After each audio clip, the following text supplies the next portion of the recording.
Welcome, everyone. Today we're learning one of the oldest and most instructive chess openings, the Italian game. This opening teaches fast development, central control, and smooth attacking ideas. Let's rock and roll. White plays bishop to c4, marking the beginning of the Italian game. Why does White make this move? White wants to develop their bishop, of course, and also target Black's most vulnerable pawn on f7. In many variations, this pawn becomes a real weakness, especially if White later jumps forward with their knight, adding a second attacker. That pressure on f7 can become dangerous very quickly. Now, what can Black do in this position? I want you to understand the plans and ideas of the opening rather than memorizing long theoretical lines. In any opening, the main goals are simple: develop your pieces and prepare to castle. For that reason, Black's two most common moves are developing one of their minor pieces, either a knight or a bishop, which also helps them get ready to castle on the king side. Besides these two classical moves, Black also has more aggressive and tricky options that you must know, because if you are unprepared, you can fall into traps and lose quickly. One such move is pawn to d6. This allows Black to sidestep the deep opening theory of the Italian game and aim for simpler, quieter play. White can continue by developing the other knight, but now Black may already face problems. If Black casually develops their knight, which appears natural, it is actually a mistake. This blunder allows White to play knight to g5, and now both the knight and bishop attack the pawn on f7. At this moment, Black has no way to defend or block effectively. Because of this mistake, Black finds themselves in a losing position within just the first 5 moves. Notice that once Black's knight is placed on f6, it blocks the diagonal for their queen, which is exactly why our move knight to g5 became possible. Let's rewind. What else can Black play in this position? In most cases, Black will bring their bishop out and pin your knight, because in chess the grass always looks greener on the other side, so Black wants to copy your development.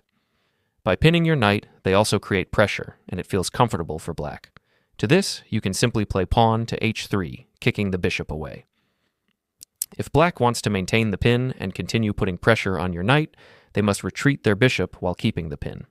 If instead they choose to exchange their bishop for your knight, that is also fine, you recapture. And now you even threaten the scholar's checkmate on f7. In general, a bishop is slightly stronger than a knight, so this exchange is favorable for you. Life is good. However, if Black retreats their bishop to h5 to keep the pin, there is a brilliant tactical idea, an old combination invented by Legal, who was at one time considered the strongest chess player in the world. The move is knight takes a5. This shocks many opponents because you completely ignore the pin and even sacrifice your queen. But if Black accepts the sacrifice and captures your queen, they lose immediately to bishop takes f7, check, followed by knight to d5, delivering checkmate. This combination punishes Black for not developing their kingside pieces and delaying castling. If your opponent is on a diet and decides not to capture your queen, they will probably play knight takes e5. Now you can see why it was so important for you to play pawn to h3 earlier and force the bishop back to h5.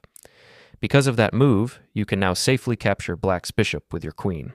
If the bishop were still on g4, this would not be possible. The knight on f6 would protect it, and the entire combination would collapse. But now the capture works perfectly, so you take the bishop. Black may then notice, "Oh, but I can take your other bishop." Not so fast. After queen to b5, you create a powerful double attack. Black must defend their king, and once they do, you can play queen takes c4, recovering your material. Now you are ahead by a pawn, ahead in development, and have a technically winning position.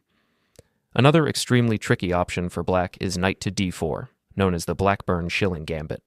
It is quite popular, and you are very likely to face it from time to time. Black's idea is to pretend that they are blundering the pawn on a 5, which indeed looks undefended. If you get tempted and capture that pawn, Black strikes back with queen to g5, creating a dangerous double attack. For example, if you play knight takes f7, which at first glance seems winning for White because it forks the queen and rook, Black has another counterblow, queen takes g2, again with a double attack on your rook. If you take that pawn, and suddenly your king also becomes seriously endangered. For example, if you say, "All right, I'll just capture this rook," then after queen to h1, it is almost a checkmate. Notice that your king cannot step forward, so you are forced to undevelop your dark squared bishop, bringing it back to that original starting square. Then queen takes on, e4 comes, with another check, bishop to e2, knight takes on c2, one more check, and Black quickly finishes the game. So how can you punish your opponent for trying to trap you this way? Obviously, you simply should not take that pawn on e5. Instead, you can castle. Now your king and the pawn on g2 are completely safe. Therefore, knight takes on a5 becomes a real threat, and in most cases your opponent will just trade knights. You can already see that you are clearly ahead. You have two pieces developed. You have castled, while your opponent has achieved almost nothing. Plus, at this moment you are threatening queen takes on f7 checkmate, which they must defend against. You can reply with another strong move.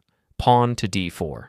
You are sacrificing a pawn because after they capture it, you play pawn to e5.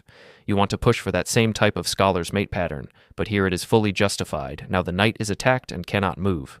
If it moves, queen takes on f7 delivers checkmate. Therefore, your opponent must find something else, and the only way for them to try to fight back is to play pawn to d5. You attack their knight. They reply that they will attack your bishop, but you willingly enter this line because their king becomes very exposed. At this point, there is another strong move you can play, bishop to g5. The idea is to set up a discovered attack. If they are careless and play any weakening pawn move, for example pawn to h6, you can follow with a pawn capture on the g-file that becomes extremely powerful. It will attack their queen, prepare to win a rook, and even create threats to promote a new queen. That would be disastrous for them. So what can they do instead? They cannot capture on f6, because that would allow a double attack and you would win material. Playing pawn to g6 is probably their only meaningful attempt to stay in the game, but their king remains exposed. You can immediately exploit that with rook to e1 check. If a bishop interposes to cover, the position still favors you heavily. Let this be the puzzle of the day, a quick tactical exercise. Please think about the position and try to find the winning move for white. Another tricky opening gambit for black, one popular among many of you, is pawn to f5, the Russo gambit. As a grandmaster, I feel a bit guilty recommending lines that are slightly unsound, but this one is fun and very dangerous in blitz. You'll often get great results with it. Black's idea is simple. They attack the pawn on e4, playing a king's gambit style setup with the colors reversed. If white accepts the pawn, black pushes pawn to e4, and suddenly white's knight has no good squares. It can't go forward because of the black queen, and it can't move toward the center because the black knight controls those squares. Falling back to the starting square is passive and gives black strong attacking chances. White's best solution is knight to d4, sacrificing the knight, a clever counter trap that can turn the tables. A simple way for black to stop white's sacrifice is to play knight to f6, guarding the key square. Then the position stays normal and roughly equal, but if your opponent does not know this and captures the white knight on d4, they fall into trouble. White plays queen to h5. The whole point of sacrificing the knight was to clear this diagonal and remove the defending knight. After queen to h5, the game becomes a sharp tactical fight, but white takes the initiative. Black must cover their king somehow. White then captures the pawn and continues threatening to push their own pawn to create a discovered check black tries to counterattack. But white sacrifices the queen, knowing it will be immediately regained with interest by capturing the rook. Even then, the battle does not end. Black has knight to c2, forking king and rook. White counters this threat, but the knight happily captures the rook anyway. For a moment it looks tense, but after queen takes on h7, white attacks the knight and exposes the black king. This leads to a winning position, because if the knight retreats, queen to f7 delivers a kind of advanced scholar's mate.